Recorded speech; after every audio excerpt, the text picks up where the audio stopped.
Góðan dag, Elsumul. Ég heiti Elín. Og ég heiti Rán og við ætlum að fjalla þetta hér. Hringrásarhagkerfið. En byrjum að byrja. Hvað er hringrás?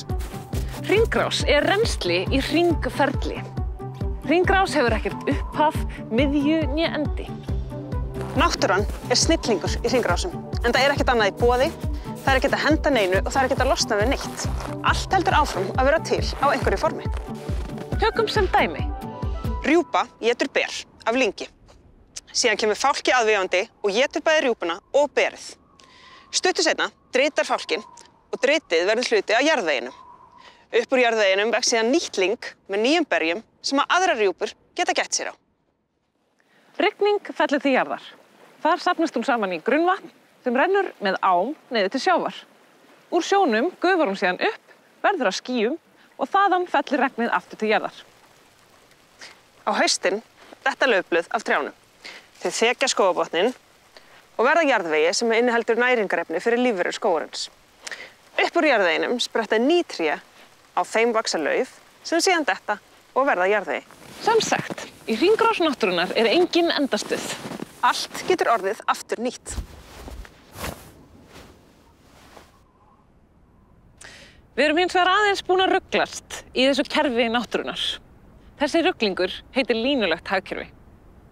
Hagkerfi er kerfi allrar framleiðslu og neyslu, hvernig við búum til hluti og notum hluti. Hagkerfi stýrir hvernig auðlindir og peningar eru notuð til að uppfylla þarfir allra sem búa og starfa í landinu, einstaklinga, fyrirtækja og stofnana. Línulegt hagkerfi lítur svona út.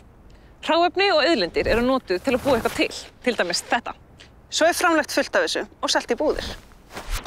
Svo kaupir fólk þetta og þegar það virkar ekki lengur þá er því hent. Þessi hlutir lenda í ruslinu, sem er samnefnari yfir dót sem enginn vill lengur. Þetta rusl er oft urðað og mengar út frá sér bæði sjó og vötn og lífríki. Að meðan fleiri og fleiri hlutir lenda í ruslinu erum við stöðugt að búa til nýja hluti úr nýjum hráefnum. Svo kaupir fólk þá hluti og smám saman klárast auðlindirnar okkar.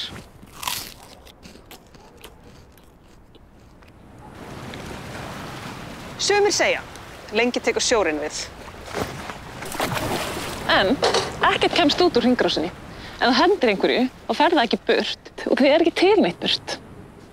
Þess vegna meikar eiginlega engan sens að við séum alltaf að búa til nýja hluti sem enda í ónótæfum haug sem við kallum rusl, sorp, drasl.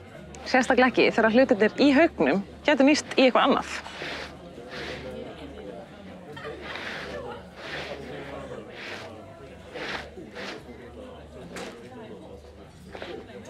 Hringrásarhagkerfi er einmitt hagkerfi sem snýst að nota auðlindir og hráefni skynsamlega.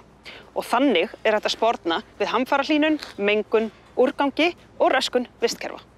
Þetta snýst allt nýtingu, endurnotkun, viðgerðir, endurframleiðslu, deiliþjónustu og endurvinnslu. Hringrásarhagkerfið er hagkerfi sem minnir á náttúrulegar hringrásir. Markmiðið er að hlutir og efni endist sem allra lengst. Lína hefur upphaf og endapunkt.